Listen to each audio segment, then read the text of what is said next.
All right. So contact after death. This is what happens after the person passes. Depending on the situation, you may need to ask or be aware of kind of the following things. Name of the funeral home or other burial arrangements. Look, I've been in situations where I've been at the hospital, someone's passed, and they go, who do we call? We need to be able to provide that information. Like for us, I'm a lot of times in Savannah, a lot of folks from Effingham. I suggest a couple funeral homes and allow the family to make the decision. They may say, can you get in contact with me? Yes, it's one of those things, I'll be glad to get in contact. All right. Try to determine a time and place for a service based on the needs of the family and others who might be involved. One of the things that I've learned over the years is sometimes it will work with your schedule. There will be times that a family may ask, can we do it on this particular date? Sometimes you can say yes, and sometimes you have to go, no, I'm sorry, I've already got a prior commitment that I can't get out of. We need to do a different day. I've had to do that. When I was in seminary, I had a couple services that I had to attend to. And I'd say, we can do it this day, but I have class on this day that I have to be at. Folks are really respectful of that. Then there are those instances where you can't get out of it, and you just work with it. Okay? But you deal with it. Help make arrangements for music, for meals, or other details as necessary. That's part of our responsibility as ministers. Crafting a service that is for the family and for all involved. And you may have to line up meals. You may have to line up. You might have to be the one that's calling all these people.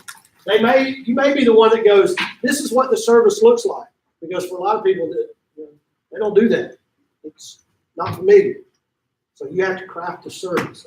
One of the things, for the United Methodist Church, we have a great resource called the Book of Worship.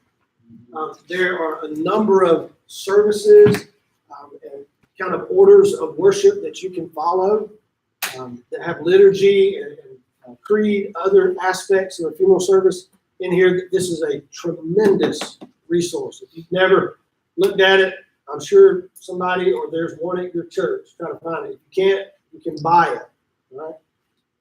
It's a great resource to kind of give you a guide, because they're going to be looking to you. Remember, you're the expert. They're going to be looking to you to guide them in how this service needs to be planned. Ask the family what might be most comforting to them in worship. Again, work to craft an experience that celebrates the person's life. All right, and I'll touch on that in just a moment. Ask the family about the person, their relationships, their hobbies, their interests, their legacy, all these different things that you can craft into a message in a short period of time that's going to celebrate their life. And that's our responsibility. Andy mentioned that I had to do a funeral for someone that I really didn't know. I've had to do that too. So you've got to make some phone calls. You've got to go visit folks. You've got to put in the effort to get to know this individual that you've never met. The saddest funeral that I ever probably officiated was I got a phone call from a funeral home. They said, look, this man has no church family, wasn't in church, anything. He's got a son and a daughter-in-law. They need someone just to do a graveside service. I called the son, got just a very small amount of information out of it, and had to craft that into a message. It was a graveside service. There was 4 people there, besides myself and the funeral home workers. I'm thinking, sad. But again, you have to speak something that celebrates their life. And you're not going to know that if you don't make some phone calls or get some information from folks. And I keep saying this, craft a message that honors and celebrates the life of the person, the unique contributions of the individual, but also gives glory back to God for his or her life. Ultimately, that's what it's about. Okay? You're going to get in situations where you have to do, or you may have to officiate a funeral where you don't know where the person was in their walk with God. And folks are going to want reassurance from you. And you're going to be like, I don't know. So for me, I trust that God's grace and love is so much bigger and greater than any of us. And I trust that God's grace and love is at work in that person's life. All you can do. So here's the thing. For me, I do funerals a little different. My focus is the individual. I've been to countless funerals. The ones that frustrate me the most, and I hate to use that term, but it really does. It frustrates me when a minister or someone gets up, they say 2 words about the individual, and the rest of it is a sermon about conversion. Look, there's an element that feeds into a funeral service, but it frustrates me to no end because that's being lazy. I'm pretty honest. I say what pops into my head. That's being lazy. They've not taken the time to invest into getting to know the individual or finding out information that they can celebrate their life. Every life deserves and has something to be celebrated about. So that's our responsibility. Okay? And then lastly, sometimes there's a graveside service, or just at the burial, brief, to the point, visit and be on your way. Okay? And then aftercare, this is something that's important. Maybe a couple of weeks later, a month later, 3 months, in a year, just check in with folks and see how they're doing. Let them know they're not forgotten. That's huge. Yes. One of the things that we have mentioned is when you're doing a funeral, you may not be the only pastor that's doing a funeral. Right? You need to talk with the other one and make sure you're not talking about the same, using the same verses. Yeah, absolutely. So I've done, I've officiated funerals where it's been myself and another minister, myself and 2 other ministers. And you're right, you've got to work. Usually there's one that kind of takes the lead, and whoever, that's fine.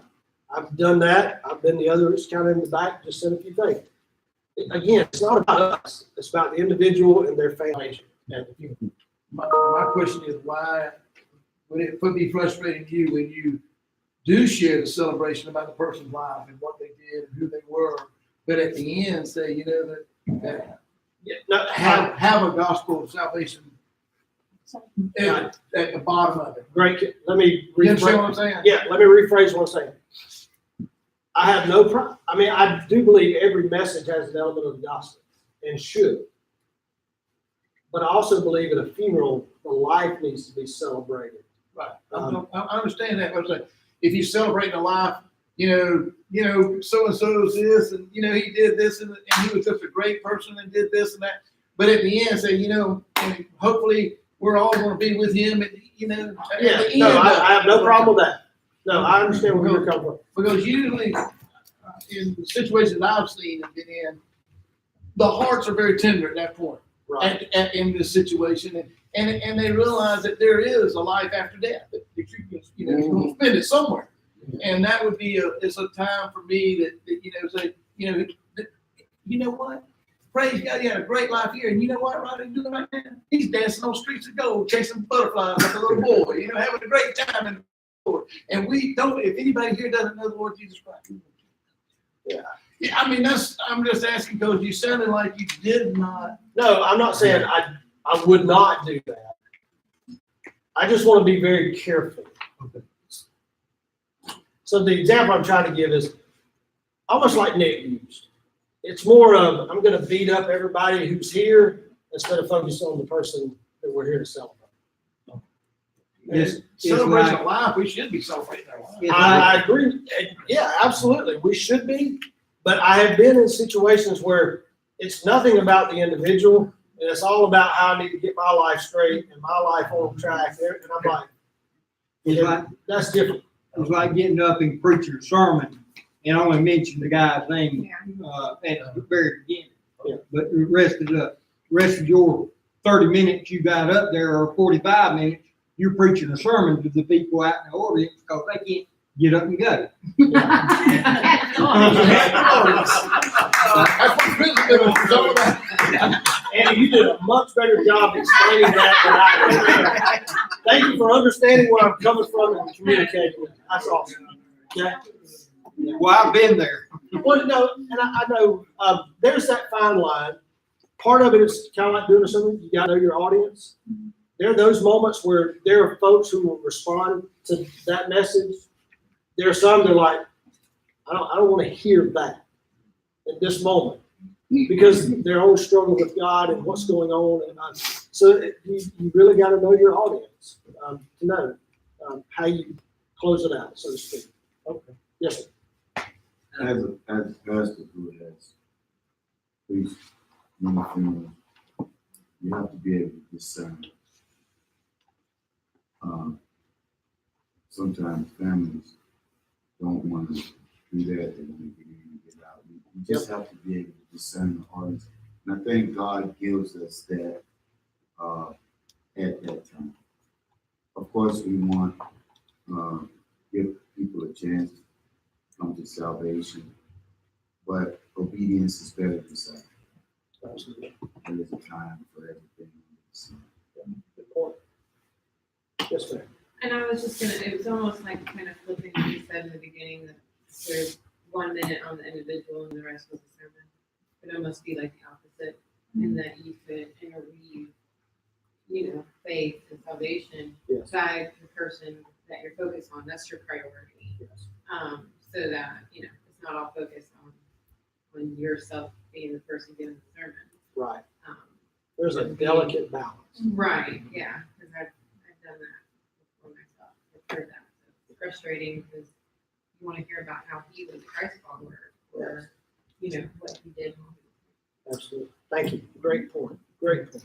The other thing too is when you stand in that situation, most of the people that are there know the individual, and they know whether you're speaking on point or speaking from somewhere else. And so your credibility is taken as the focal point or as God's messenger. He's on trial as well. So it goes back to trust and influence and love. Just be honest. Well, And sometimes difficult in moments to be honest, but just exercise care. you don't want to say, look, we all know he was scandal, and we know he's going to end up somewhere we don't want to be. You want to say, look, this man loved his family. He loved to be able to help them and take care of them. And we know that God loved him because of that. Yeah, speak. You can speak truth. Okay. Yes. I just, Kim. this is kind of a little different, but I'm just glad to see that you could ask the family about life and relationships of the person and the history. We recently, my father recently passed away right before Christmas, and we did this, but then the pastor came and said, I want to hear about your dad. And not only was that for him, but I can't tell you how healing that was for us. And I don't know why, I just wanted to say, you're ever in that opportunity to take it, because just coming out of a recent, that's just a very healing and a great opportunity for you as a minister and the members of, just to heal with that family. Good way to connect. So I'm going to turn it over to Ann here in just a moment before we'll make a statement and then we'll table talk. The other thing that I've not mentioned in all of this when it comes to funerals is you got to deal with family dynamics. Sometimes, y'all already experienced it. So sometimes that is smooth and seamless and without a hitch, and then sometimes it is World War III because you got one that don't like the other, or this, that. It's a split family. It's an ex. It's stepchildren, children. There's so much that's going on there, and so remember, I'm the calming presence in all of that, because they're going to be looking for someone or looking to someone to kind of redirect, refocus. And I've been at the funeral home, and the funeral director is sitting there looking at me like, help, what do we do next? And So just be paying attention and try to rein folks back in and remind folks, even in their loss and their grief and their anger and whatever else emotion they're dealing with, our focus here is to celebrate this individual's life, because it gets messy. I'm telling you, it gets messy, but you're gonna be okay. Right? We all on the same page about. I don't want to confuse you by what I was saying about celebrating the life and the gospel. They go hand in hand. I think you did a great job, bro. Right? It's clarified for me. No, I just want to make sure. I heard you, Yeah. for sure. All right. So at your table, instead of the crazy, weird things that get said, talk about just for a few moments. What was something meaningful you experienced at a funeral service in the past? As difficult as they are, something meaningful you experienced.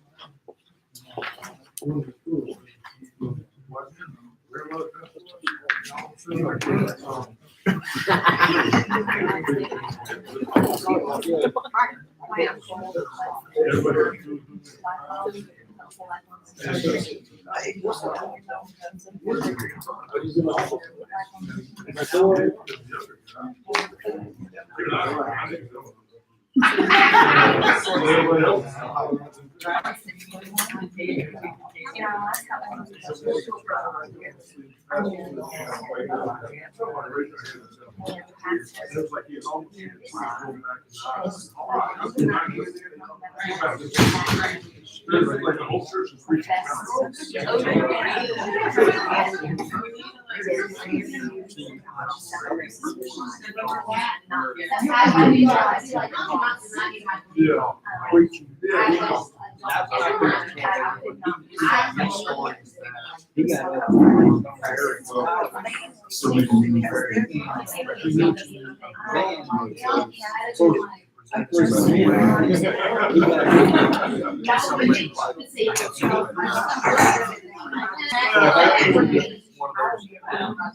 Oh, I have.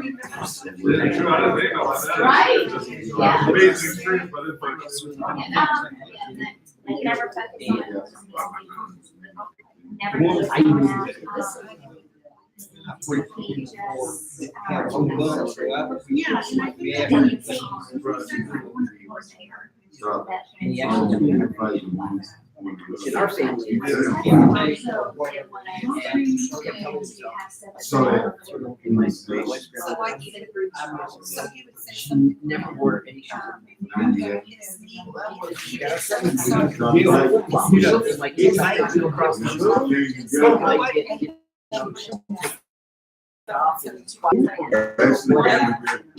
you were in trouble at that spot. And you kept saying.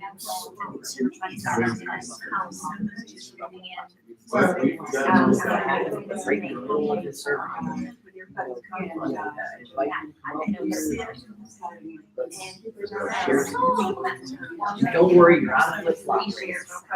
You know? Everybody likes and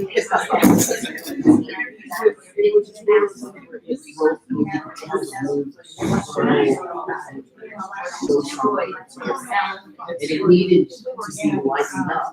And he said he doesn't know where it comes from. He's worthless.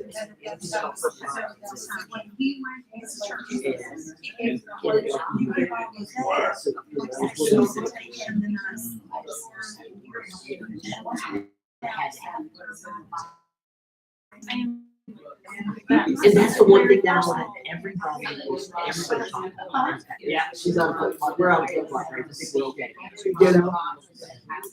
So, and it's you celebrate that a lot. So cool.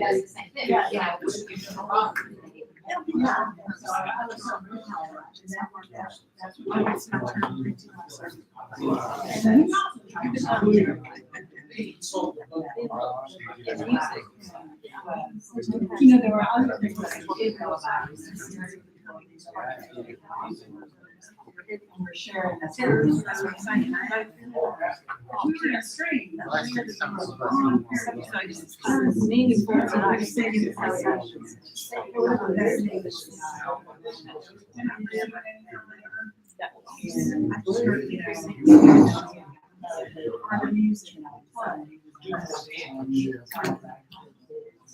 What I want is to share that. Just yours, guys.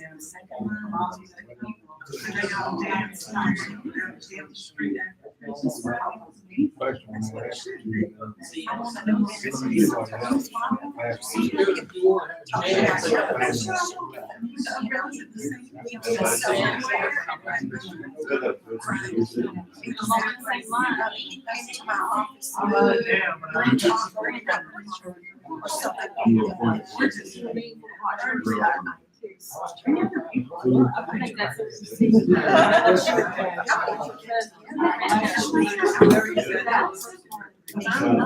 All right, we're gonna go ahead and bring this session to a close in just a moment. So let's power through the next couple of things. These are just really quickly, I wanna highlight just a couple of key things for us to keep in mind, okay? Some of these we've already talked about, so I'm gonna go through them really quick, but I wanna make sure that you are aware of these 4 important things. The first thing is confidentiality.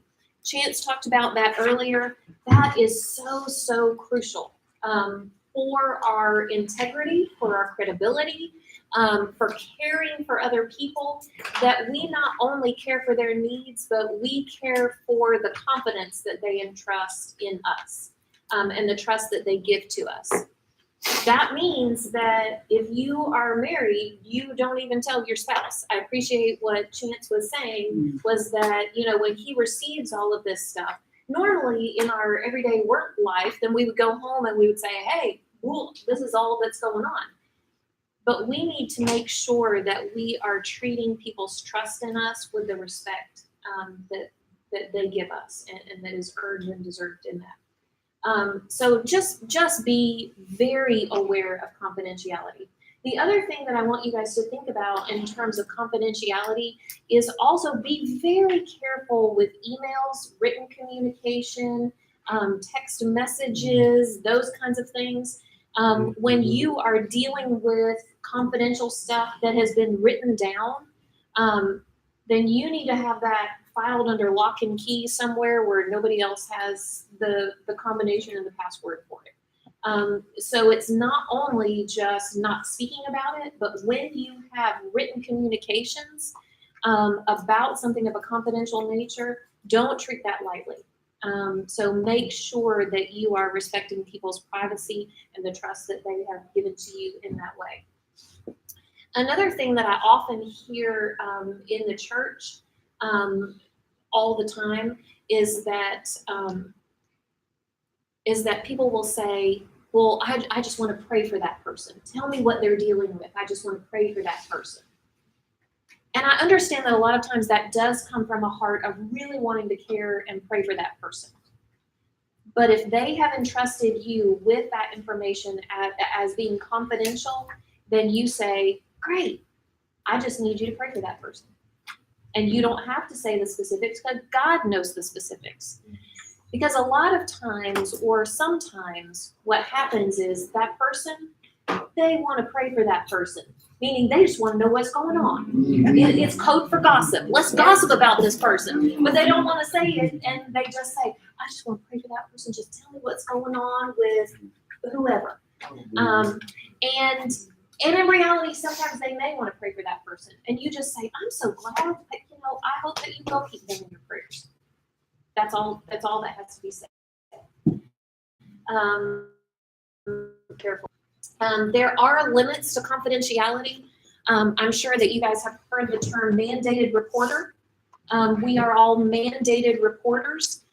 in terms of children, in terms of elderly, in terms of vulnerable adults that do not have the capacity to speak for themselves. So if you hear of a situation involving a child or an adult with special needs or somebody that's elderly and infirm and they cannot physically or mentally or whatever speak up for themselves and don't have the capacity to do that, then it is your job as a mandated reporter to go to the authorities. If you say, I don't know, should I or should I not? You've got to have some accountability partners in place that you can run this by and say, hey, is this a situation that or not? Don't we do send that to the, naked, to the connected people up there, or the?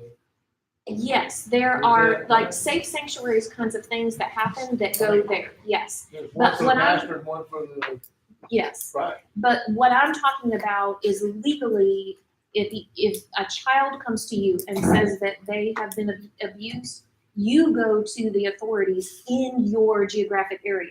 You don't don't call. you don't wait and call Macon, you do both things Okay. simultaneously. So because we are mandated reporters within the state of Georgia, which that legal system, that legal process needs to be followed. So you go to DFACS and you say, hey, this is what's going on. So That's who you you've go got to, to you know that for would be a your- child, for a child situation, yes. You can, anywhere you go, they're gonna tell you where is the right place to go. But you don't say, well, let me investigate, let me figure out, let me talk to the parents, let me talk to the person. You are not the investigator in that role. You are the mandated reporter. And so there are some limits with confidentiality in terms of those three groups of individuals. Yes. You need to report to district superintendent too, don't you? Yes, you definitely do. You definitely, and that's your Macon or whoever it is that is in charge of Go it. up the chain for me. Yes, you definitely do. So there are reporting structures in place for that. Speaking of the chain of command, one of the things that we have in the United Methodist Church, which I'm very grateful for, is safe sanctuaries, which is our policy that helps to protect our children, vulnerable adults as well. And so all of you guys who are moving through this certified lay ministry process, it's really important for you to go through that safe sanctuaries process. Because inevitably at some point you are going to be working alongside children or alongside vulnerable adults, and you need to know how to respond and you need to be able to respond in those situations. So even if you're not like Mike and want to work with children all the time, you still need to know about safe sanctuaries. You still need to be certified. You need to go through the background check, through the training, all of those things, and know how to respond in those situations. One of the things about safe sanctuaries that I really, really appreciate is that it protects us as people in the church as well as the people that we are serving. And one of the things that is a part of the safe sanctuaries policy is that there's this open door policy. Meaning, if you are meeting with somebody else, and this applies to, children serving in children's ministry where you need more than one person in there serving with children's ministry. But if you are meeting with someone else, try to keep the door open or meet in a room that has a window. Or if you are in kind of an isolated rural setting in your church, then say, hey, let's meet at McDonald's for a cup of coffee. Don't put yourself in the situation where you could be accused of something that you did not even do. Be smart, be wise. So if you are meeting with someone and counseling someone and it's just you and that other person, if at all possible, try to find some place. Let's go sit and talk in the park. Let's go to have a cup of coffee here. Let's go have a piece of pie somewhere at a local diner. Whatever it is, see if you can be around other people, because we need to be smart as caregivers, and we need to make sure that the other person that we're providing care for feels comfortable. and does not feel in any way, shape, or form that anything untoward is going on. Okay, so we just need to make sure that we are smart and we're providing that safe place for other people to share as well. Okay, any questions about that? What if, like, the person is concerned that you're meeting with, and they don't want to talk about the subject matter in a public place, and they would actually be intimidated by the open door due to the sensitivity of the subject matter? So in that case, if it is someone of the opposite sex, I would try to find some sort of location that, maybe not a coffee shop, but if you can find some sort of location that's private but open, that's going to be your best situation. So go to a public space in a library, or, there are all kinds of different areas that there is the possibility that you will be seen and that people will be able to see you. And that's going to be the best situation. Another option in that case is, be sensitive to the fact that they want to keep this as private as possible, but ask them also, would you mind if I brought somebody else in, just as a second opinion, or as a in some cases that works, in all cases it doesn't, but that's just another option, just to have a second person. Because safe sanctuaries, like whenever I'm dealing with kids, I can't do anything with a child if I'm the only adult there. Yeah. I have to have, and the other adult can't be my wife. Right. It has to be some than spouse. So that's one of the things I like about safe sanctuaries, is that it is there to protect both you and the other person. And Mike, you're right that sometimes that is a good thing, but other times that It just doesn't work, yeah, right? other times it doesn't But it's work. a viable option from time to time. Yes, sir. Well, that's normally what I do now. If there's a lady would like to talk to me, I ask if it's okay if my wife is there with us, and if it's okay with them. That's my first option. Yeah. So that- Yeah. Another thing, a lot of offices have a Sunday school room or something across from it.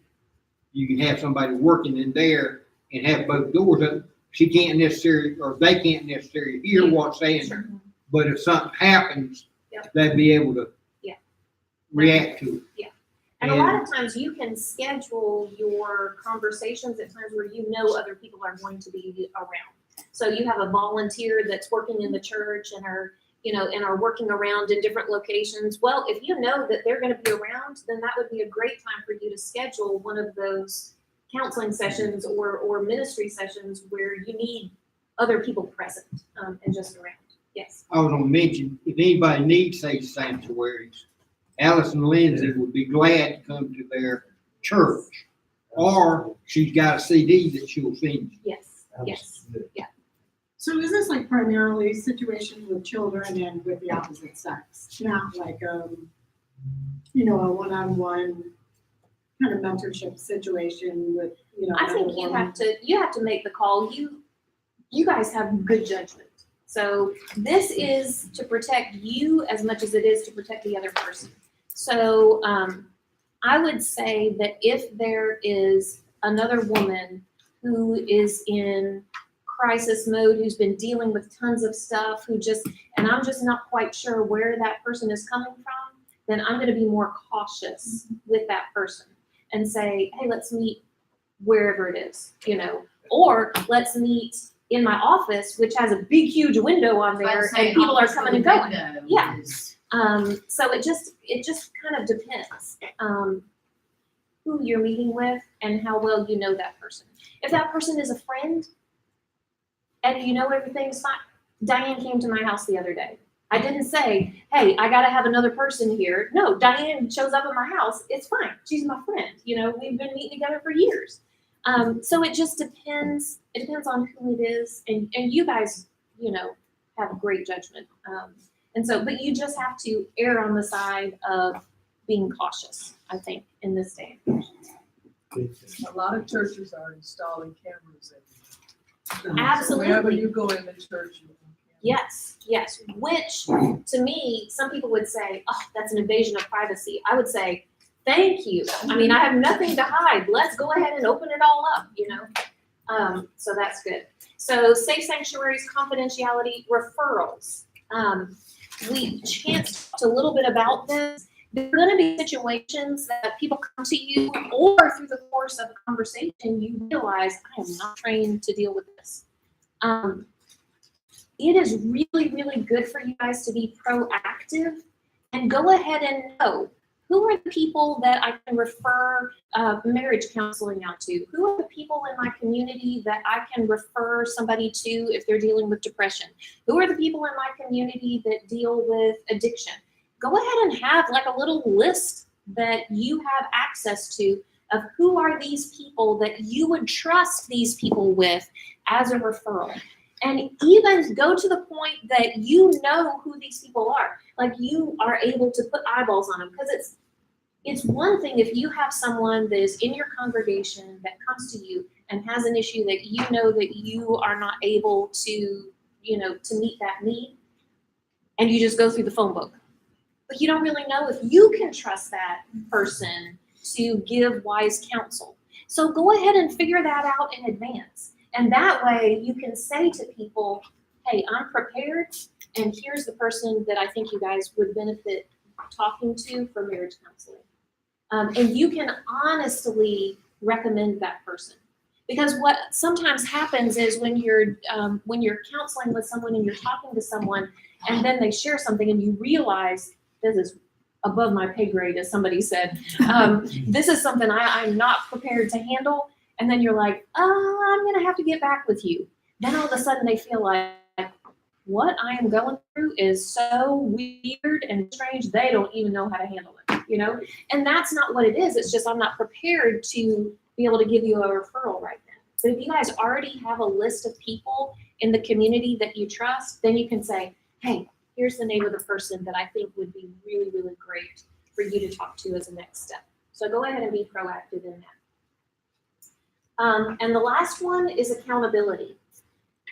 Make sure that you guys, whether it's your mutual ministry team, whether it's a mentor, whether it's a group of people within your church or outside of your church, make sure that you have someone that you can go to in terms of pastoral care to say, hey, this is how I handled it. I think it bombed. It was terrible. Tell me what I need to do next time in order to respond differently or respond better. We've got to be willing to, and the way that you do that is through an accountable relationship with somebody else. Isn't that our mentor? It's your mentor. It's whoever it is. It doesn't even have to be somebody that is particularly on your list. Okay.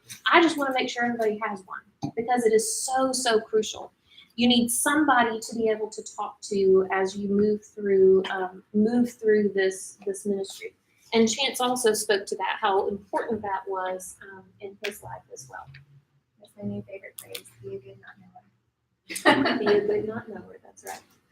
So any other questions that I can or cannot answer on pastoral care, because I'm a great not knower. Evan? Oh, this actually isn't a question, but a comment I meant to say earlier that I forgot to. But what Jamie was saying about things not to say at a funeral, those also apply to other cases. For example, disabilities. I've heard every single thing that JJ was saying when people were trying to counsel me on my disability. Yeah. And I can tell you, it threw me off the handle. Yeah. The only thing that really helped me was when people just, I don't know what's happening, I don't know how to help you, why don't you just talk to me? Yeah. Or, hey, I would love to say that God has a plan, but I don't know it. Why don't we just figure this out one step at a time? And it's because of that when I got to the deep end, where it really got me, I had support. I had people to listen to. Yeah. And they helped me. Yeah, that's really good. Thank you for that, Evan. Yeah, sometimes I think that in that moment, we think that we're helping the other person, but what we're doing is we're making ourselves feel better about the situation.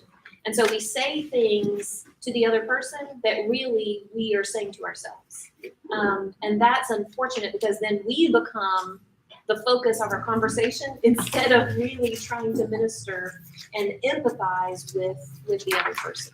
So I appreciate Okay, a couple of housekeeping things, and then Tony, I did not forget about you.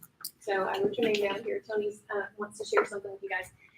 But okay, a couple of housekeeping things. Make sure that you pick up a copy of that book, Living Our Beliefs. Like I said, we're not going to talk about that book until February the 23rd at our last class. So I'm giving you guys lots of time to read, because some of you guys may still be reading How People Grow. And I hope that that book continues to be one that you go back to frequently, because there is so much in How People Grow. So I hope that you guys use that as a good tool and a resource. So make sure you get a book. Oh, one other thing. You guys have your assignment to turn in for from today's class. There is 2 of those are ministry of presence. You kind of write down just spending time with people in a ministry kind of setting, ministry of presence. And then the last one is some sort of visitation that you have made with people at the hospital, nursing home, whatever that is. What about a home? It can be in a home. Someone that's, Yeah. you know. Yeah, absolutely. It can be like an in-home kind of visit of someone that is homebound. Absolutely. So, so you guys fill out that form. You can email me just your notes, or you can turn it in the next time. If you have information to turn into me now, just make sure that you make sure your name is on it. First of all, that's really helpful. So I put it, give you credit for it, but just put it up here on the table before you leave. The last thing that I wanted to say is in your notebook, there is an assignment. And I'm not going to make you guys meet with your team again, all right? So you can thank me for that in advance. But here's what I want you guys to do in that homework assignment, okay? There are 4 questions on there relating to you clarifying your role in terms of congregational care. If you don't meet with your team, if you don't call your team together and meet with them, what I want you guys to do is get clarity on the expectation that your congregation or your mentor, your ministry leader has of you in your role, okay? Because here's the thing. I heard a quote the other day that that unclear expectations are a recipe for disappointment. So here's the thing. If you're working within a church setting or a ministry setting, there are people that have expectations of you. If you don't know what those are, what I'm asking you guys to do in this assignment is get clarity on your expectations. Go to the people that are in your ministry area and say, hey, what do you see as my role in providing congregational care here? What do you see as my role? And allow them to speak into that. And then they might say, hopefully they'll say, well, what do you see as your role? And make sure that you guys move those together, because what you may find is they're saying, hey, I think you need to do all the things. And you're like, hey, I think I need to do one of the things. And if you don't get clarity on that, you're both going to be disappointed. And we definitely don't want that to happen. So that worksheet is in. So the worksheet is separate from that. It's the one that says, pastoral care. It says you guys to turn in, okay? Right, I got that. But the other thing is just a series of 4 questions in your notebook that I want you guys to think about. You don't have to turn it into me. I'm just telling you guys, if you gain clarity on that, you're helping yourself. So if you don't do this, then somebody's going to be disappointed. As my mom used to say, somebody's going to end up in tears. So you guys make sure that you perfect. Make sure that you guys turn that sheet into me or email it to me, but make sure that you have that conversation so expectations are clear and aligned. All right, Tony, you wanted to say something. I'm giving you the floor. Well, I can't believe you said you was introverted. You think you're introverted, you're fixing to really see one. So it's tough for me to stand up here in a situation that I don't have nothing to hide behind. But for 9 months, I've been struggling both in my walk and in family with a 17-year-old child.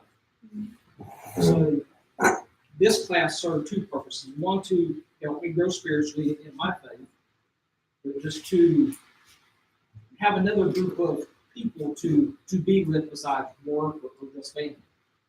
So, and I've always been active in my church, and Andy gives his stories about the police department, but what he doesn't never say is people do not like police, they love firemen.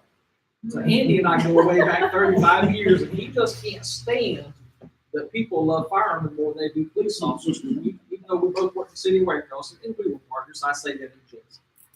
But he played a cruel joke on me 7 years ago to get back at me.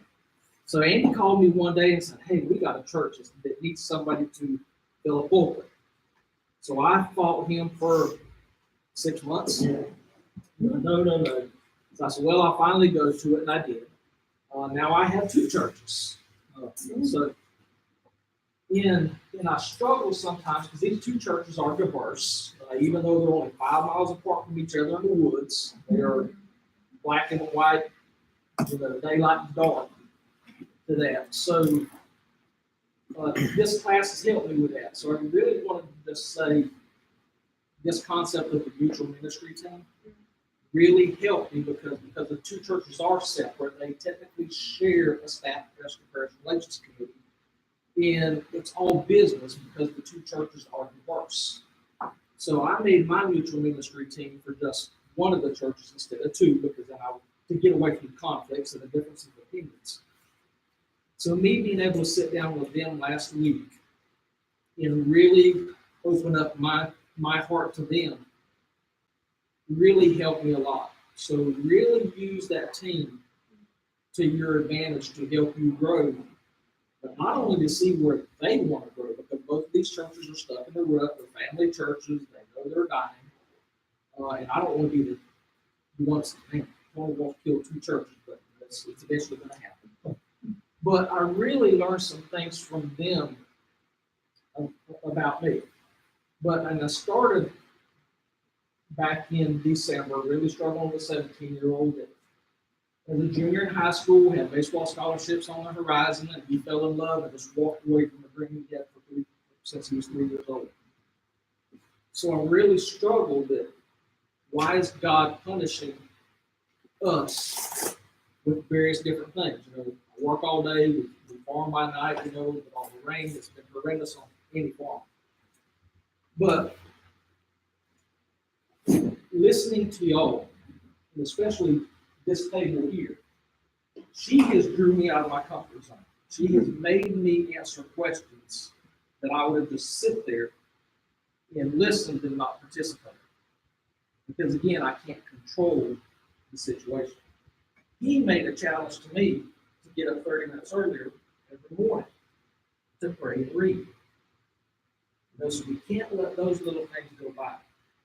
So anyways, meeting with my team and y'all, back in December, I decided to make a change in the way I do my sermons.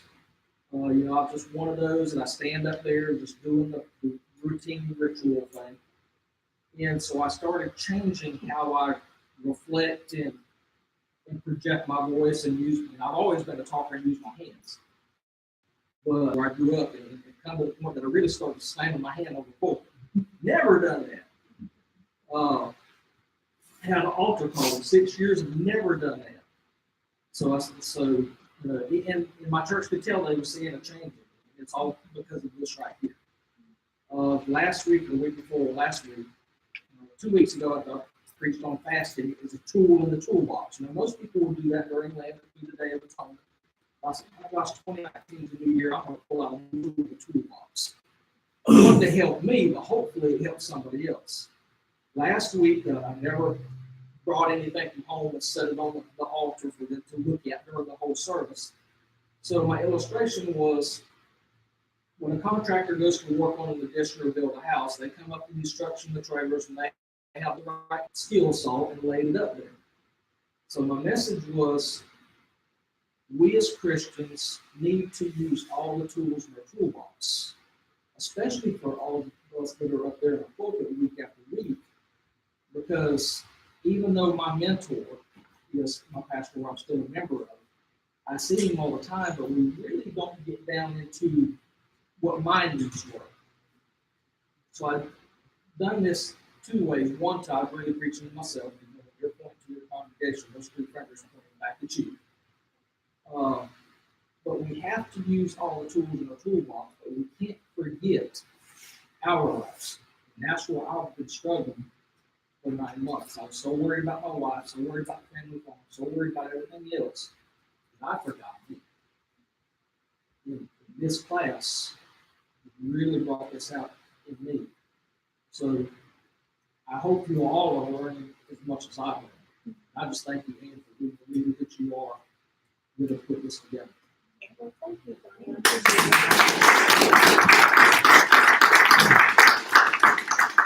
I can't remember who I was talking to the other day, but it was like, we only have, oh, I was talking to Rebecca, I was like, we only have another month together. So I'm just gonna soak up all the time I get with you guys over the next the next few weeks for sure. And do we have a master list or that kind of thing that maybe have this going around with contacts, in case we need to get in touch with each other? I think Gracie has a list that she put together, and I'll get her to email that out to all of you guys. So Or a I'll let Facebook them know. group. It'd be kind of nice to have, I know there's some of you who may not know what Facebook is. But it would be nice to have, like a Facebook group or something like that, of CLM. I mean, even if none of us ever use it, but like once every, blue moon and say, hey, I really need this. Does anybody know anything? Or I need prayer. If one or- of you guys wants to put together something like that, I think that would be great to continue to stay in contact. Because, a lot of what we talk about 6 months down the road, you may want to put it out to the group and say, hey, what about this? And that way you guys can continue to, Since we speak a common language. yeah. Yeah, Amen. 6 month, I agree with you on same time as I reunion. Okay. We'll put Diane in charge of that and JJ in charge of the Facebook group. That's delegation. That's right. I do delegate well. Yes. I don't know how many of you are Relay Supply, but there's a group of us who meet once a month, and we meet here February 2nd.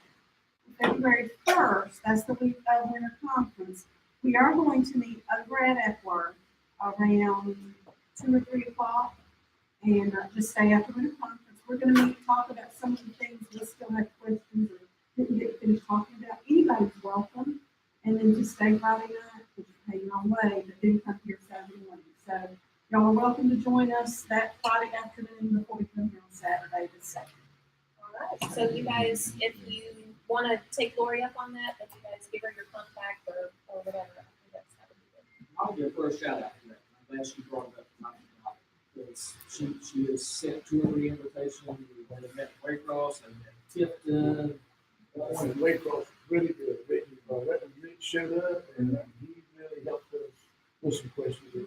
Not necessarily like the teacher, but things that we needed to Bring know. up any questions that we have. We got into apportionments, Yeah, we it was talked really good. anything, because there's so much that we have to deal with, but we've not been trained. And, He doesn't know what that is. the late supply, we're the folks. okay. No, I just missed it. Oh, That you you missed didn't know it. first it's gonna be.